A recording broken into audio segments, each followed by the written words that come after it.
கருத்து கணிப்புகள் என்ற பெயரில் பொய் தகவல்களை பரப்பி தமிழக மக்களையும் அதிமுகவினரையும் திசை திருப்பும் வேலையை தில்லுமுள்ளு முன்னேற்றக் கழகத்தினர் திட்டமிட்டு செய்து வருவதாக எடப்பாடி பழனிசாமி குற்றஞ்சாட்டியுள்ளார். தேர்தலுக்கு பிந்தைய கருத்து கணிப்பு முடிவுகளை கண்டு யாரும் கலங்க தேவையில்லை என்றும், கருத்து கணிப்புகள் அப்படியே நடந்ததாக வரலாறு கிடையாது என்றும் அறிக்கையில் அவர் குறிப்பிட்டுள்ளார். 2011 சட்டமன்ற தேர்தலுக்கு பிந்தைய கருத்து கணிப்புகளில் மீண்டும் திமுக ஆட்சியை தொடரும் என்று சிலர் கூறியதை சுட்டிக்காட்டியுள்ள அவர், அந்த தேர்தலில் அதிமுக 203 இடங்களில் வென்றதை குறிப்பிட்டுள்ளார். இதேபோல 2016 தேர்தல் கருத்து கணிப்புகளும் பொய்யாகி போனதாகவும், ஒவ்வொரு தேர்தலின் போதும் கருத்து கணிப்புகளை உடைத்தறிந்து வீறு கொண்டு எழுவதுதான் அதிமுகவின் வரலாறு என்றும் இபிஎஸ் கூறியுள்ளார்.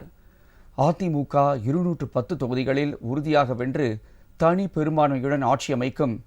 தோற்கப் போகிறோம் என்பது ஸ்டாலினுக்கு தெரிந்துவிட்டதால் திமுக வெல்லப்போகிறது என்ற மாய பிம்பத்தை உருவாக்கி அதன் அடிப்படையில் வாக்கு எண்ணிக்கையில் தில்லுமுள்ளு செய்வதற்கும் கலவரம் செய்வதற்கும் முயற்சிப்பதாகவும், வாக்கு எண்ணிக்கையின் போது அதிமுகவினர் கவனத்துடன் பணியாற்ற வேண்டும் என்றும் எடப்பாடி பழனிசாமி வலியுறுத்தியுள்ளார்.